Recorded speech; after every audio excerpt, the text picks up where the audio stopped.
I own a musket for PAL offense, since that's what the Founding Fathers intended. 4 Free PAL Alliance members break into my base, what the devil, as I grab my Dig Toys headband and Kentucky rifle, blow a golf ball-sized hole through the first man, he's dead on the spot, draw my PAL sphere on the second man, miss him entirely because I'm playing on controller and nail the neighbor's dog. I have to resort to the grenade launcher mounted on my Mossanda. Tally-ho, lads! The shot shreds 2 men in the blast, the sound and extra shrapnel alerting a nearby memorist. Fix bayonet and charge the last terrified rapscallion. He bleeds out waiting on the police to arrive since we're not on a sanctuary island. Ah, just as the Founding Fathers intended. Yes, so this game is pretty fucking good. Welcome to Palworld, an open-world survival game that's pretty much exclusively advertised as Pokemon but with guns. And you know what? That's a pretty good synopsis of it. But I feel like it kind of undermines what the game is about. Once you see the differences, you'll never confuse them for anything similar again. Pretty much the only thing that they have in common is the PAL designs. Not to say that the game is original, it's certainly not. They basically took bits and pieces from Pokemon, Breath of the Wild, Ark, and a couple other games, tossed it all in a blender, and threw it on the market.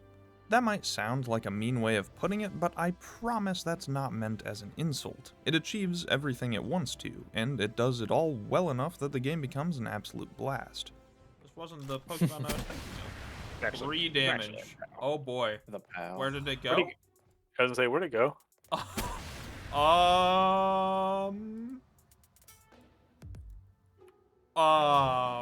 It's not perfect by any means, but the fact that this game reached over 19 million players in its first month should tell you how starved the Creature Catcher fans are for good content. Take that, Scarlet and Violet selling 23 million in a year. And let's not even talk about how much fan art there is already. When you first begin Palworld, you'll need to create a character, most likely either your dream anime waifu or a Monster Factory-inspired freak of nature. Both are good options. Then you're in. Seriously, it's that fast. Hey guys, what's up? I actually decided to play my regular character, so... Me too, Hey, look at my face. Hatsune. Hello. Oh, what's up? My name is Hatsune Miku, dude. The face is killing me. I tried. The chiseled fucking jaw. You don't have a starter, any way to catch pals, or a home base. You'll need to do that all yourself. The game just tosses you into the water and goes, alright motherfucker, you know the drill. Goodbye. I have a club, and I'm Dio Brando. You got a club? Let's go. Yo, Dio Brando at the club? What? You wish, No dude. This is crazy. I do wish. If I walked into a club and saw Dio Brando busting it down on the dance This floor, fucking jiving. I would probably kill myself Dio on the Brando spot. just getting sturdy. From minute 1, you can choose to play however you want, whether that's as a wholesome and doting trainer who does ASMR streams in their waterfront base, or a 1938 oil baron who voted against banning child labor. The only tutorial is a couple pop-ups on the screen that act like a checklist to teach you the absolute basics. You'll be introduced to collecting resources, crafting PAL spheres, setting up a base, and of course, beating small animals to death with your bare hands. Really brings back memories. The first thing that you'll probably notice is the PALs. Yes, they're like Pokemon. There was a shitload of controversy around this game when it first released, with people accusing the developers of straight up ripping off Pokemon designs, copying models, or reusing assets from Pokemon, and a million other things. While there are clearly some designs inspired by Pokemon, Palworld has its own unique PALs, and anyone who disagrees can be proven wrong by simply pointing out that the game still exists.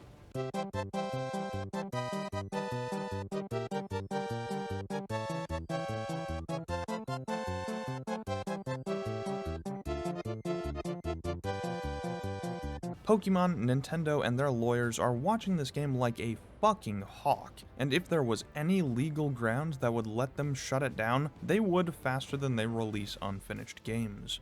Why do you think the fan-made Pokemon mod for Palworld got taken down before it even released? So yes, while the designs are similar, they're unique enough. I'm not going to go into it here because this is a game review, not a Twitter post. The only thing I have in common with that godforsaken website is that I wish someone would use me. But enough about that, I can only be serious for about 45 seconds at a time. It's actually a very debilitating medical condition. Let's get back to the funny haha animal abuse game. Once you're able to collect some resources and craft your first legally distinct Pokeball, you'll be able to capture a pal. Pals are easier to catch on lower health, so the optimal way to play is to beat every woodland creature you find within an inch of its life, then immediately enslave them forever. You can hold up to 5 pals in your party at a time, and any captured after that will go to your pal box, a structure that you can craft in order to set up a base. There are 137 pals in the game at release, and honestly, they're really fucking cool. What is that? Frost. Frostallion? Frostallion? That looks awesome, Austin. That is straight out of My That's Little Pony, dude. 14,000 health. That is straight out of My Where's he Little at? Where's he Pony, at? dude. Right there. Fucking right in front of you, blind Oh. ass. Look, Sorry, it's I didn't Suicune. see him. It's My Little Pony version of Suicune, dude. This thing This- will one-shot dude. anything we have. All right, Mason, get on your guide and get ready to leave. Okay. Are you gonna toss a single ball at it? Single ball, literally 0.29, and that's with a hyper. Well, Run away! Run away! I want to see what this is gonna use. Oh my god, it's fast! Oh, it's really fast! It's way faster than I thought it was. Oh my god! Holy Run, shit! run, It's so Woo! fast. Every pal can have up to 2 types out of the possible 9 that exist in the game. These are water, fire, grass, ground, electric, ice, dragon, dark, and neutral. Some types are more or less effective on others, here's the type chart, and you'll want a variety of pals in each type for reasons we'll touch on later. They can also have up to 4 passive traits, which influence certain stats like speed or damage. If you're super lucky, you might even find this game's version of a shiny, a lucky pal. Huh. They really got creative with that one. Each pal also has an active skill, allowing you to use them in some way while they travel beside you. The best part about the pals in this game is the fact that you can use them for everything. Some pals can be used as a glider, or you can ride them. Some can mine rocks, water plants, start fires, or even fight alongside you with firearms. If a pal looks like it would have a practical use, it can do it, and even if it doesn't, you might find that it has one anyway, like having your panda dual-wield rocket launchers. The most practical use of all, of course. It's like taking HMs in Pokemon to an extreme. You don't teach a pal to fly, then go into a menu and click somewhere to fast travel, you hop on the pal and fly over there yourself. You don't just toss out a fire type and have it use a move, you pick it up and you use it as a flamethrower. You don't look up Rule 34 of all the pals you have, you just go catch a Lavander. It's awesome, and makes your pals feel way more alive, like they're actively helping you on your journey, not just sitting in a menu all the time. But while most pals are helpful outside of combat, how are they in the middle of it? We're working on. We're logging this guy. Bell him, man. He's putting a tornado on me.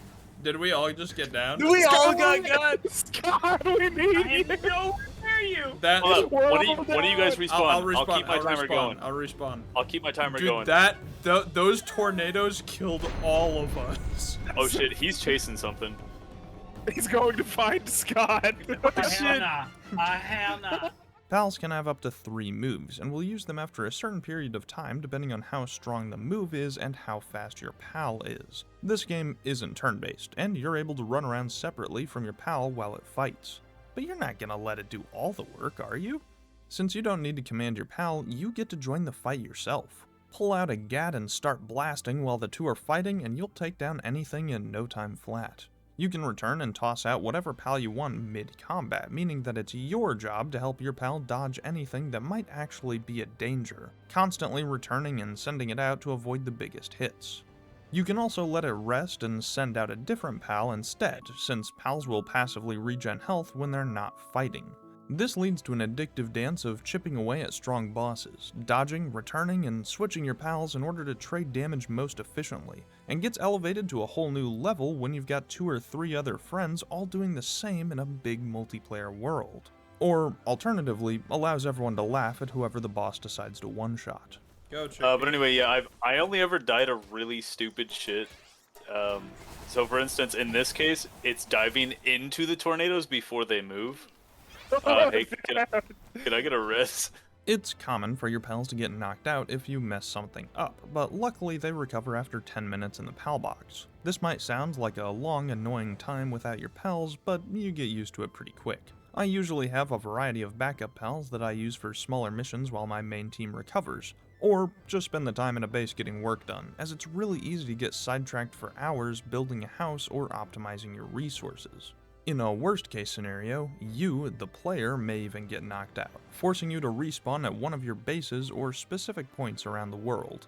There are a few difficulties that make dying more punishing, from dropping only items in your inventory to even dropping all the pals you had on you. You're free to change and set most of the game rules in your world like this, meaning the game has a ton of ways to play. Whether you want a cozy experience for base building or prefer to have the video game equivalent of setting your nuts on a hydraulic press, the customizable options have you covered. As you catch new pals, defeat bosses, and explore the world, not only will your pals level up, so will you. Every level you get a skill point to put into your base stats, like health, stamina, work speed, or weight you can carry, and you get a few technology points. This is the main progression system in the game, as you can spend these points to unlock new weapons, items, and buildings that'll make your life way easier. Not only that, but your pals are capped at your player level, so even if you get lucky and catch a super strong pal really early, it'll be relatively close in strength to your other pals until you level up. It's a really good way to put a cap on how strong the player can be, and encourages you to use all the systems in the game instead of just trying to power level your pals by fighting. Catching new pals and upgrading your base is worth way more XP than doing a genocide run, so it's better to have a cozy home to come back to when you're not fighting. Or at least that's what I would say if I wasn't the greatest businessman alive. Welcome to the company, motherfucker. As you build new facilities and workstations around your base, it'll level up. Each time it does, you get the ability to field an additional pal at your base. Remember a while ago when I mentioned you'll want a variety of pals even if they're the same type? Well, this is why. Every pal in the game has certain jobs it can do while deployed at a base. Some may help you mine, harvest trees, carry items, assist with crafting, or fuel a furnace, many of them capable of doing lots of jobs at once. A huge problem that survival games often need to overcome is the idea of farming. Not literally, as in acquiring resources to use. Every palsphere you craft takes resources that you need to gather, and can be really frustrating when you need to go out of your way to find some rocks and bring them back. So don't. Instead, your base works as a makeshift factory, complete with infinite resources that your pals can spend time gathering. While you're off fighting that boss that you saw in E621, your pals will be hard at work at your local Amazon facility making ammo, palspheres, and food for when you return. Your designated 15-second afternoon break has ended. Get back to work or we will authorize the use of deadly force. This passive farming makes the game absolutely fantastic, and seeing your pals run all around getting stuff done is really cute.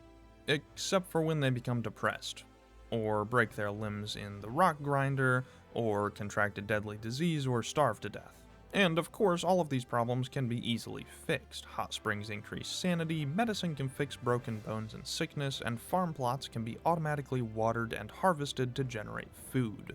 But all of that takes time. And time is money. No mercy, no pity, only profit. Why would I solve the problems of my workers when I could simply replace them? When a cog in a machine breaks, you don't ask it what's wrong, you switch it out. I don't need slackers, I need palsphere production. While you toil in the factory waiting for a promotion or working conditions to improve as some sort of twisted reward, you are unknowingly creating your replacement. That palsphere in your paws? It will be used to subjugate another just like you, maybe even better. You may call me a villain, but in the world of commerce, I'm a conductor orchestrating the sweet melody of profit. You see, in business there is but a single approach to survival. Unrelenting pursuit of efficiency. Exploitation and manipulation are simply means to an end. I harness the power of the lower class and turn their desperation into the gears that drive my industrial juggernaut. Livelihood sacrificed for the greater good, my greater good, the good of profit. I will create a workforce that toils tirelessly. Oblivious to the fact that they mean less than nothing, I have convinced them that they are lucky to be here, to have a job at all. They believe in some disgusting illusion of upward mobility, the power to become strong and be rewarded appropriately, a dream carefully created to keep them shackled to my assembly lines. And while they work endlessly for a pittance, a single bite from the fruit of their labor, I will have myself a feast, and you will cater it. You will carry the dishes. You will place the succulent meat into my mouth. You will clean the mess, and you will be grateful to do so. And when your knees buckle and you fall, even then you will not be finished. You will be taken to a machine to have your very essence extracted, a process to strengthen the next of your ilk, and only then will I allow you to rest. Oh, man, sorry, I think I blacked out there for a second. Anyway, that wasn't a joke. There are a variety of ways to increase the strength of your pals in this game, one of which is combining multiple pals into one. You can sacrifice a number of pals to add a star to one of the same type, drastically increasing all their stats if you've got plenty of extras. After all, the God Emperor is only sustained by 1,000 souls a day. Your sacrifice will make the Imperium stronger. Not only that, but you'll sometimes be rewarded with pal souls when you defeat a boss or find a rare pal, which can be spent at statues of power to increase stats individually. But perhaps the best way to acquire powerful pals in this game is through the use of eugenics. The breeding field is completely broken, allowing you to crossbreed your pals to create God's strongest soldier. If you have the resources for it, good enough traits on your pals, and the patience to wait for an egg to hatch, you'll be rewarded with some of the best pals in the game, and it gets utterly insane. But if you have the strongest pals possible, what's the point? You're already the strongest thing in the world, right? Well, yes, but actually it depends on which boss you're fighting. There are a ton of overworld boss pals that are super strong, and found at varying levels all over the map. Catching or defeating them gives you ancient civilization parts, which are used to craft high-level items. Not only that, they straight up have Elden Ring Everjails here. These respawn every hour, so you can farm bosses at these locations as well.